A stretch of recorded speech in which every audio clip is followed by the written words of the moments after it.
Magandang gabi sa inyo, Sir Bob, at sa lahat ng inyong mga tagapainig. Tawagin na lang akong Dante, taga-Capiz. Nasa 50 na ako ngayon, kaya ang anak ko ang pinasulat ko nitong karanasan ko. Kinulit niya akong ikwento sa kanya yung nangyari sa isang kaibigan ko noon. Ibabahagi daw niya sa channel nyo. Nasa 30 ako nang mangyari to. Nagpunta kaming ibang baryo noon para mamiesta. Nagtatrabaho pa ako sa construction noong mga panahon na yon at may kasamahan kaming isang mason na taga doon sa pinuntahan namin. Tawagin na lang natin siyang Lando.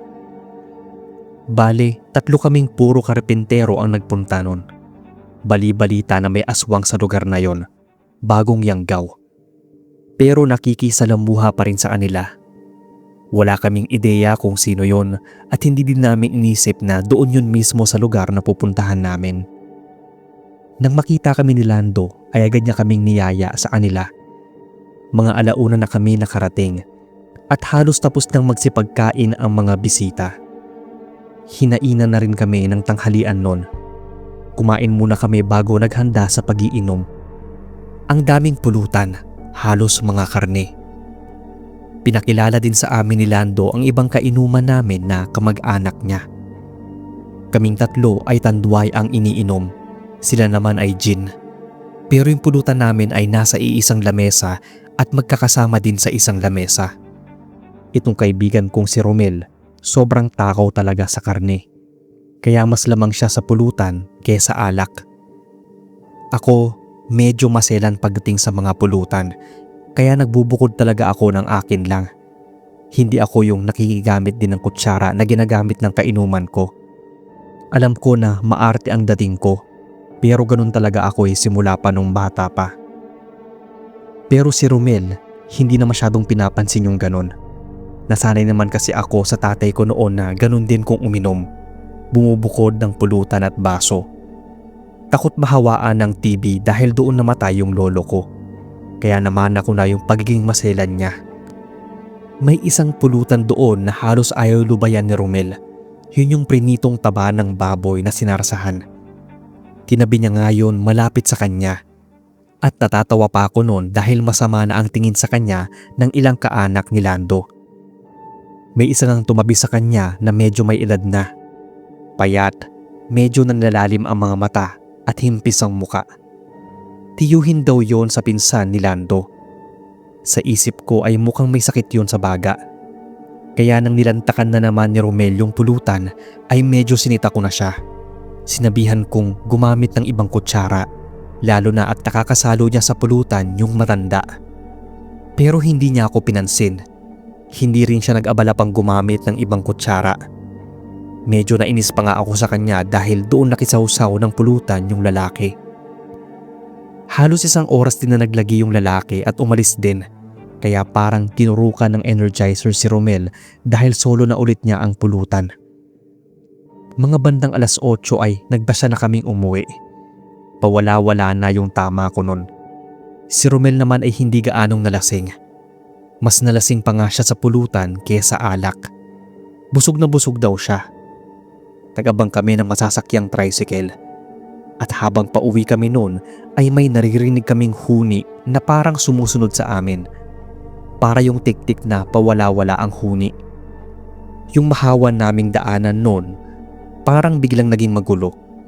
Yung mga sanga ng puno kahit walang hangin ay parang nagsasayawan. Doon kami natakot sa mga kawayan. Para talaga yung naghahampasan nung dumaan kami. Ang sabi ng kasama naming si Bruno ay may nakasunod daw sa aming tiktik o aswang. Kaya binilisan pa ng driver ng tricycle ang patakbo niya. Nang bigla ba namang dumuwal-duwal si Romel. Biglang humilab daw ang tiyan niya nun. Sa isip ko ay sobrang katakawan. Kaya napilitang huminto yung driver. Suka siya ng suka nun.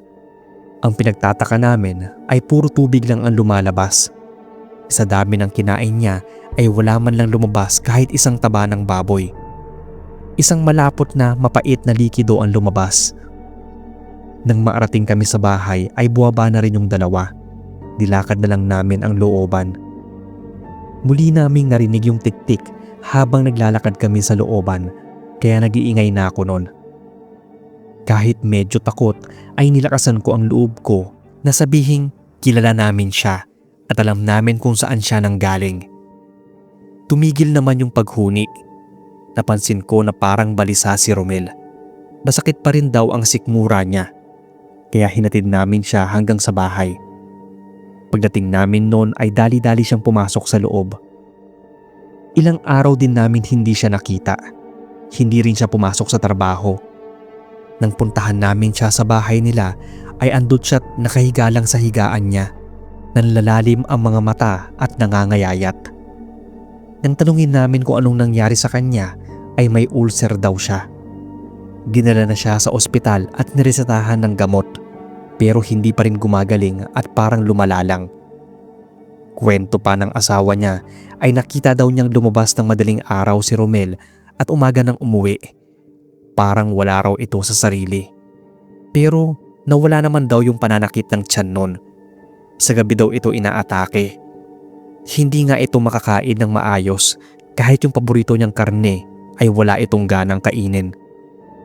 Ang hindi ko talaga makalimutang kwento ng asawa niya noon nang minsang bumili raw siya ng 1 kilong karne ng baka. Halos kalahating kilo daw noon ang nawala sa kusina. Wala naman daw silang alagang pusa o aso na pwedeng kumuha noon. Ganun na lang daw ang panghihilakbot niya nang mapasukan sa silid ni na Romel na nilalantakan yung hilaw na karne. Nagtitili daw yung asawa kaya biglang umalis si Romel. Ilang araw siyang hindi umuwi daw nun. Nahanap siya sa kabilang bayan na parang wala sa tamang pag-iisip. Sobrang payat at marungis.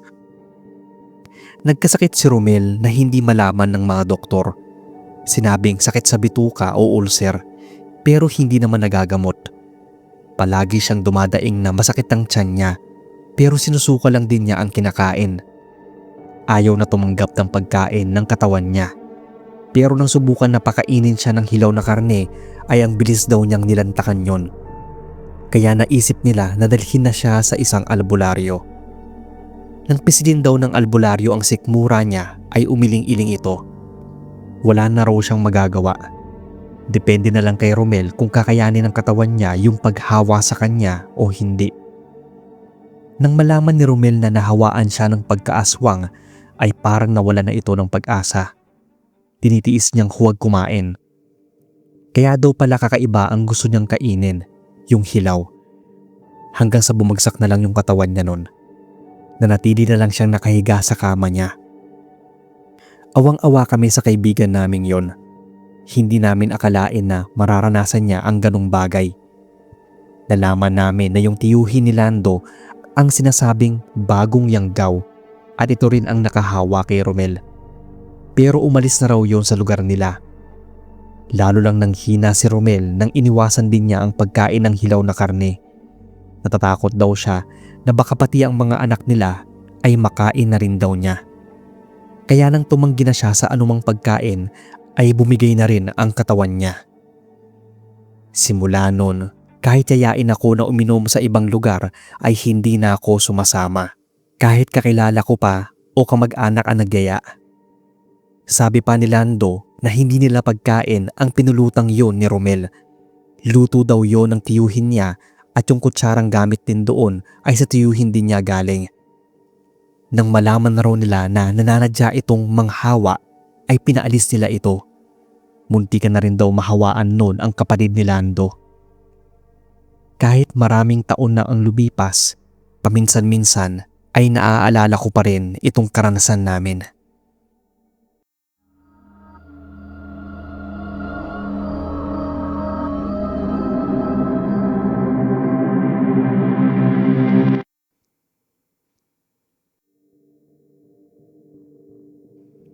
Magandang gabi sa inyo, boss, at sa lahat. Tawagin na lang akong Joseph, taga Leyte. May gusto lang akong ibahaging kwento sa inyo. Tungkol ito sa nangyari sa akin nung nagbakasyon ako sa isang probinsya sa Samar. Hindi ko nasasabihin yung eksaktong address. Ito ay lugar ng kamag-anak ng nanay ko. Nangyari to taong 2009. Kakatapos ko lang sa kolehiyo sa kursong BS Marine Transportation. Nagpahinga ako ng 1 taon bago nagpa siyang sumampa sa barko. Gusto ko kasi noon na medyo malayo sa lugar namin kaya napili ko magbakasyon sa lugar ng nanay ko. Sinundo pa ako sa terminal ng bus ng second cousin kong si Bert. Hapon na ako nakarating at sumaktong may lakad daw siya. Kumain lang ako at sumama sa kanya. Hindi ko alam na inuman pala ang tungo niya. Mga katim daw niya sa basketball ang mga yon. May pinakilala pa siyang kamag-anak daw namin at kapitbahay nung kaibigan niyang pinuntahan namin. Pinakilala niya sa akin yung Gary, anak daw ng kamag-anak namin. Bali third cousin ko na.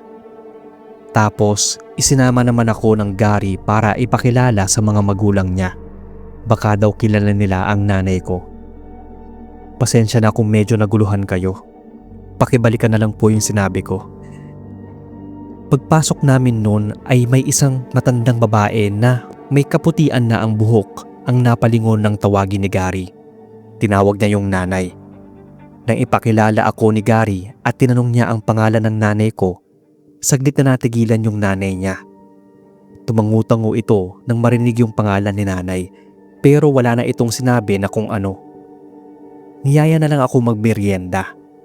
May niluto raw siyang ginataan. Pero dahil medyo nakainom na ako ay tumanggi ako. Baka kasi sumama yung tiyan ko. Nagsabi na lang siya na magluluto ng pulutan namin. Bumalik na kami noon sa umpukan habang nagluluto si Aling Marie. Yun ang pakilala niya. Nang maluto na yung pulutan ay muli niya akong pinatawag kay Gary noon. Ang ganda ng ngiti niya nang iabot sa akin ang isang mangkok, boss. Tikman ko raw. Ang sabi niya ay akin na raw yun. At sumandok siya sa ibang mangkok ng pulutan para sa iba. Ako naman natutuwa dahil paborito ko yon. Adobong atay at balon-balunan. Nagtawanan pa si Gary dahil mukhang paborito na raw ako ng nanay niya. Medyo lasing na ako nang umuwi kami ni Bert, Boss Bob. Nakaramdam ako ng paghilab ng sikmura at masuka-suka pero wala namang lumalabas. Habang nakahiga na ako noon at handa nang matulog, nakita ko na parang may gumagalaw sa tiyan ko. Bigla na lang humilab yung tiyan ko at naramdaman ko na may gusto talagang lumabas. Biglang bumilis ang pag-alon ng tiyan ko. Yung para bang yung aso na may gustong iluwa. Ganon yung pakiramdam ko. Dali-dali akong bumangon at nagtatakbo sa banyo nila. Pagdating ko doon ay agad akong yumuko sa toilet bowl. Doon na biglang naglabasan yung gustong kumawala sa sikmura ko. Gulat na gulat ako noon nang makita ko ano yung sinuka ko. Sobrang itim na malapot na parang espalto pero merong mga puti-puti na parang naggagalawan. Nang tingnan kong mabuti kung ano yun ay napaatras ako at halos maduwalo ulit. Mga uod yun na nakikita sa mga bulok na prutas at isda. Bigla ring umalingasaw yung masangsang na amoy kaya mabilis ko yung binuhusan. Nang pabalik na ako sa higaan ay may nakita akong taong nakatayo sa madilim na bahagi ng silid namin ni Bert. Natigilan ako bigla. Hindi ito gumagalaw. Nang marahan akong pumasok sa may pintuan, bigla rin yung gumalaw. Mabilis na parang nakalutang lang daw yon. Bigla itong nawala at parang nagtago pa sa dilim. Mabilis kong pinailawan yung silid. Wala namang kung ano. Nang batayin ko na ang ilaw ay may nakatayo na naman doon. Muli kong pinailaw. Nagising na si Bert at tinanong ko anong ginagawa ko. Pinatay ko na yung ilaw noon at nahiga na. Sinabi ko na lang na may hinanap ako. Nang nakatulog na kami ay may naramdaman na lang akong parang dumagan sa akin. Biglang bumigat ang dibdib ko at hindi makahinga ng maayos. Parang may nakadagan din sa mga kamay at paa ko dahil hindi ko yun maigalaw. Sobrang kabado ako noon nang maramdaman kong parang may kumakalumot sa tiyan ko. Sumasakit yun na parang may nakadiing mga kuko. Bigla akong napadaing. Narinig daw yun ni Bert. Daing daw ako ng daing na parang nasasaktan kaya pinilit niya akong magising. Binabangungot daw ako. Tulala ako nang magising nun. Takot na takot sa naranasan. Ilang beses kong naranasang bangungutin pero kakaiba yung gabing yon. Naramdaman ko talaga na may nakapatong sa akin at kinakalmot yung tiyan ko. Nang iangat ko yung damit ko ay may mga bakas nga ng kalmot yun, boss. Parang nasabit sa alambre pero sobrang hapdi. Inilihim ko yun kina Bert dahil ayokong mag-alala pa sila. Nagyosi lang ako sa balkonahe nila sa taas. Maliwanag noon sa labas dahil may ilaw sa isang poste. Nang bigla akong napatayo nang may mapansin na isang taong naatayo sa labas. Nakatingala yun sa akin. Hindi ko maaninag kung sino yon pero lalaki ito. Ganun na lang yung kilabot na naramdaman ko nang makita kong parang unti-unti yung umaangat. Napaatras ako nang makumpirma kong umaangat nga talaga siya at dali-dali akong pumasok ng silid namin. Ang lakas ng kabog ng dibdib ko noon habang nakahiga. Akala ko ay natakasan ko yun at hindi na ako susundan hanggang sa maatulog ako. Pero kasarapan ng tulog ko noon ay naramdaman kong parang may gumagapang sa paa ko paakyat sa hita. Nang kapain ko kung ano yon ay malamig na kamay ang nahawakan ko. Bigla akong napaupo at napaatras. May naaninag akong figurang naatayo na bigla na lang naglaho sa dilim. Saka ko naramdaman yung muling paghilab ng sikmura ko. Bigla akong napaduwal. Bumangon ako at tinungo ang banyo. Pakiramdam ko noon ay bigla akong nanghina. Agad kong iniluwa ang gustong kumawala sa sikmura at lalamunan ko. Nanlaki na lang yung mga mata ko noon nang may biglang lumipad na maliit na insekto. Bangaw. Hindi langaw, boss, kundi mas malaki doon at ang huni pa ang mas ikinatakot ko. Nanggagaling yun mismo sa bunganga ko. At yung nandoon naman sa mga iniluwal ko ay may mahaba at maliliit na uod. Halos mawala na ako sa ulirat dahil sa sobrang pagkasindak. Napatawag ako sa pinsan kong si Bert. Nakaramdam ako ng sobrang pagkahilo at parang pangangapusan pa ako ng hininga. Ang bilis din ng tibok ng puso ko. Dali-dali naman niya akong pinuntahan. Alalang-alala siya nang makita niyang namumutla ako at nakahandusay na sa sahig. Inalayan pa niya ako sa higaan namin. Pinakalma at pinainom ng tubig. Sinabi ko sa kanya na tingnan niya yung isinuka ko. Dali-dali siyang bumalik ng banyo at halos tulala at hindi makapagsalita nang balikan ako. Nauutal niya akong tinanong kung ano yon. Naiiyak pa akong kinuwento sa kanya na pangalawang beses ko nang sumuka ng mga uod. Sinabi niyang hindi normal yon, baka daw may nambarang sa akin. Sinabi niya sa nanay niya ang nangyayari. Kahit medyo nangihina pa ako noon at madaling araw pa lang, ay dinala nila ako sa albularyo. Unang ginawa sa akin ay tinawas ako. Dun pa lang sa tawas ay may nakita ng figura ng babae. Malamang na yun daw ang may gawa ng pambabarang sa akin. Sinunog dun yung kandila at may mga halamang ugat siyang dinasalan at sinugba sa baga. Yun ang pinahid niya sa buong katawan ko, lalo na sa sikmura. Napapadaing ako tuwing dinidiinan niya. Kailangan daw na maisuka ko lahat ng kinain ko. Sunod ay may hilaw na iklog siyang dinasalan din at pinainom sa akin. Humilab ulit yung sikmura ko at kahit anong pigil ko ay kusang naglalabasan ang mga kinain ko.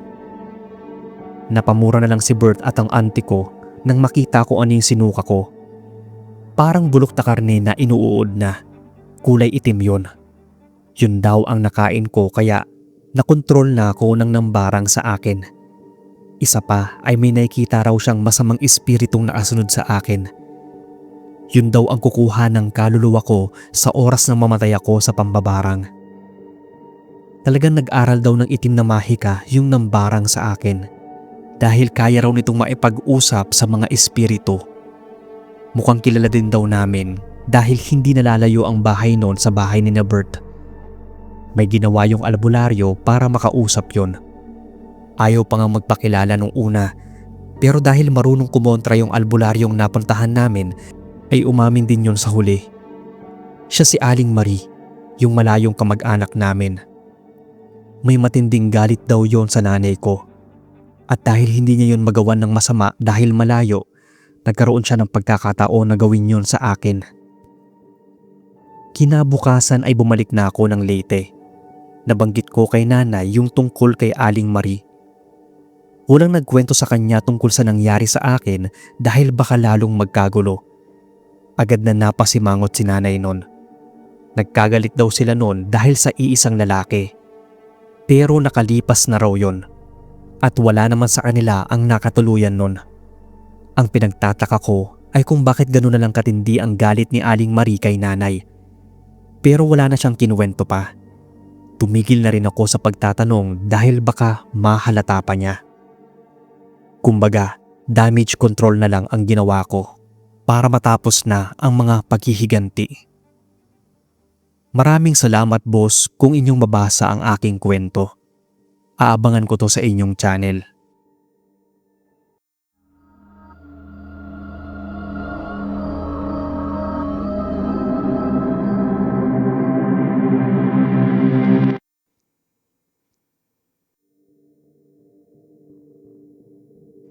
Meron akong kwento boss tungkol sa nangyari sa akin nang minsang ipagluto kami ng pulutan ng biyenan kong babae. Ako pala si Mar, taga Cagayan. Nakapangasawa ako ng taga Quezon. Nagkakilala kami ng misis ko sa ibang bansa nang pagtrabaho ako sa isang factory doon. Ganun din siya. Doon kami naging magkasintahan. Nag-ipon at pirmi nang naninirahan dito sa Pilipinas. Napili naming magpatayo ng bahay malapit lang din sa bahay ng mga biyenan ko. Nang ipakilala ako ng misis ko sa kanila ay halatang tutol ang nanay niya sa akin. Minsan pa ay narinig kong pinapagalitan nito yung misis ko. Boss, hindi literal na alam yung horror itong ikukwento ko. Pero isa ito sa nangyari sa buhay ko na hindi ko makakalimutan. Hindi ko masasabing mabait akong tao. Pero sa lugar namin ay wala akong kaaway at marunong naman akong makisama. Maayos ang pakikitungo ko sa mga magulang ng misis ko. Lahat nga ay ginawa ko at sinuyo ko talaga lalo ang nanay niya. Pero mainit pa rin ang dugo niya sa akin. Ang ikinagagalit niya ay hindi pa nga daw napatapos ng asawa ko sa pag-aaral ang mga kapatid niya at dapat daw sana ay ipapaayos pa nito ang bahay nila. Sinabi ko naman na tutulong ako sa misis ko na magpaaral sa mga kapatid niya. Wala akong kapatid at may kaya ang mga magulang ko, kaya walang dahilan noon para hindi ako tumulong. Marami akong natanggap na mas sakit na salita na pinalagpas ko lang. Ayaw ko talaga ng gulo noon at palagi kong iniisip ang misis ko. Siya ang labis na nahihirapan. Isang araw ay dinalaw ako ng mga naging kaibigan namin sa trabaho. Mga Pinoy din. Naikwento ng misis ko na sila ang nagreto sa akin na maging nobya niya. Napansin ko agad ang pag-ismidno ng nanay ni misis. Bigla yung tumalikod at umalis. Kinahapunan ay nag-inuman kami. Balak nilang magstay ng 2 araw sa lugar namin, kaya naging mahaba-haba ang usapan. Napansin kong inis ang biyenan kong babae. Parang hindi siya mapalagay. Maya-maya ay may bitbit siyang isang malaking mangkok na may lamang pulutan. Karne yon na may sarsa. Nagpasalamat naman ako at nginitaan ko pa siya, pero inirapan lang niya ako. Sa isip ko pa noon ay masama ang loob niya nang ipagluto kami ng pulutan. Baka sumakit lang yung tiyan namin. Pero syempre kumain pa rin ako. Habang ninunguya ko yun boss, ay may naramdaman akong parang tumutusok sa lalamunan ko. Agad akong napasukan ng dugo at ganoon din yung 2 kaibigan ko. Agaran kaming tinakbo sa ospital.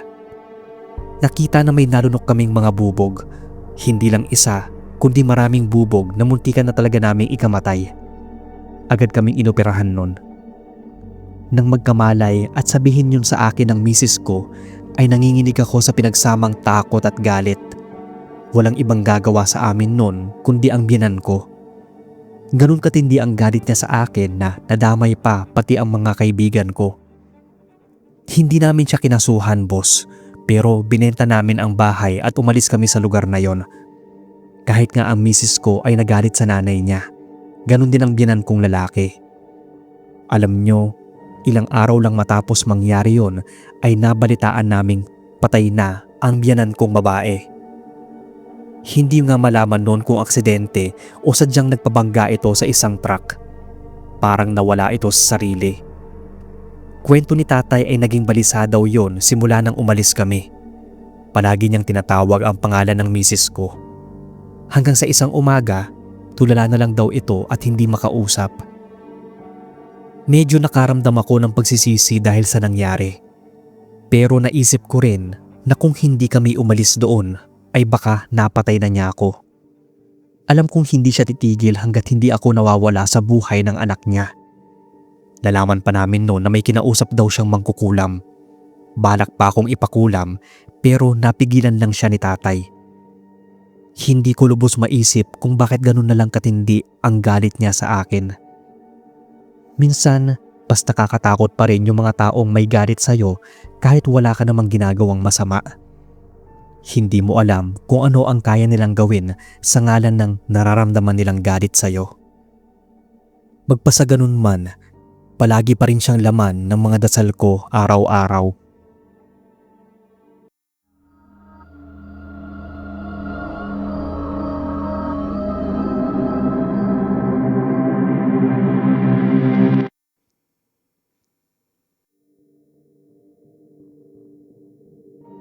Mapagpalang araw sa inyo, Sir Bob, at sa lahat ng mga nakikinig.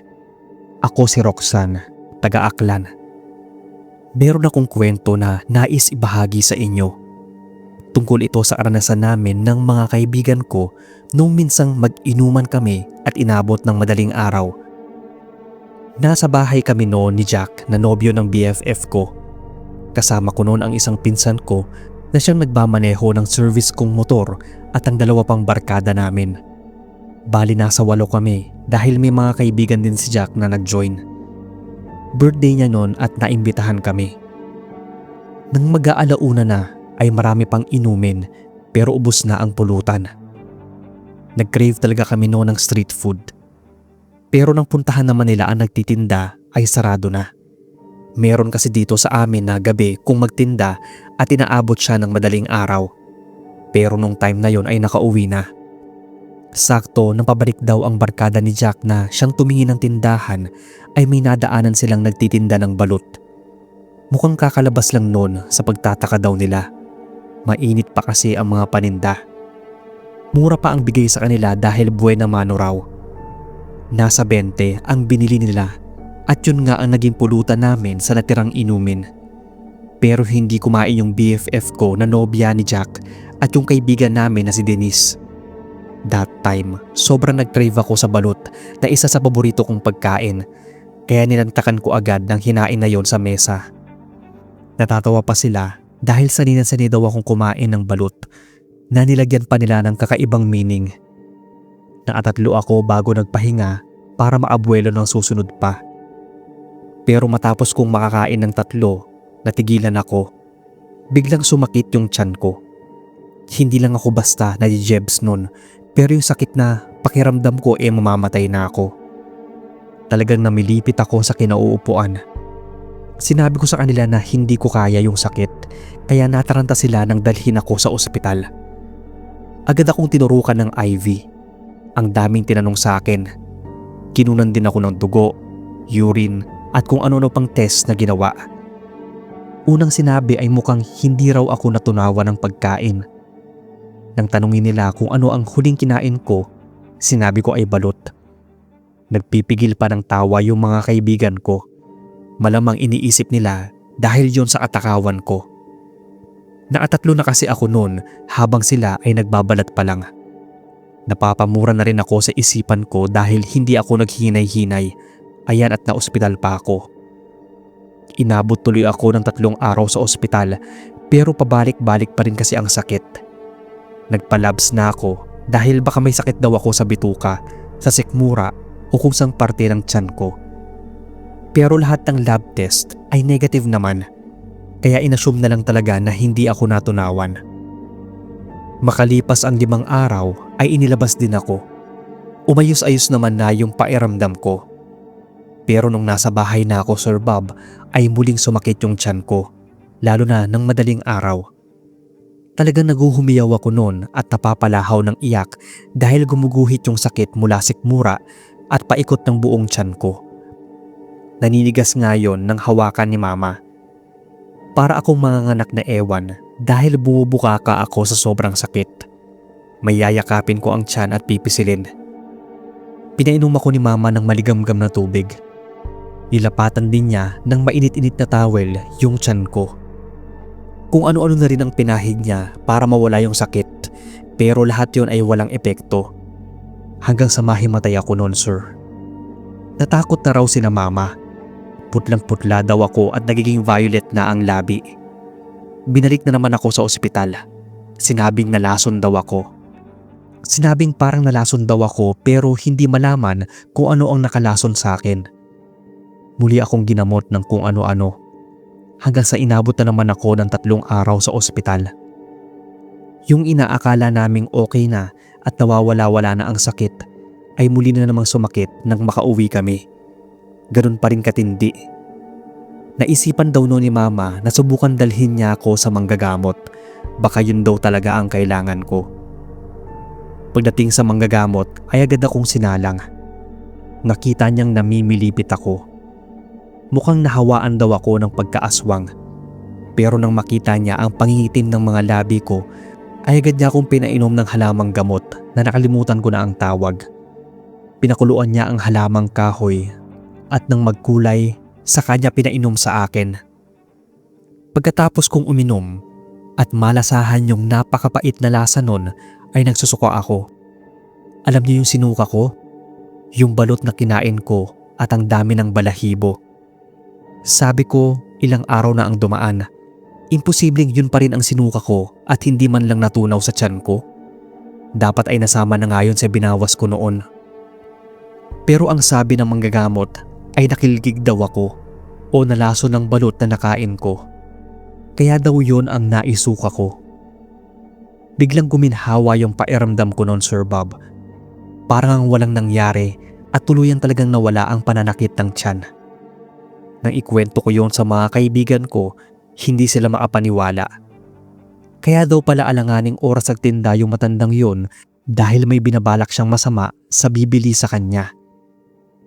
Hindi ko maintindihan, Sir Bob, kung bakit may mga ganong klase ng tao na kayang manakit ng hindi naman nila kakilala o di kaya wala namang atraso sa kanya. Pero siguro may mga tao talagang hilig na lang talaga gumawa ng masama sa kapwa. Simula nun ay naging maingat na kami sa pagbili ng pagkain at pulutan. Kung maaari ay kami na lang ang nagluluto para siguradong walang lason o kung ano paman. Sa mga iinom dyan at magpupulutan, ingat-ingat din sa mga binibili at isinusubo.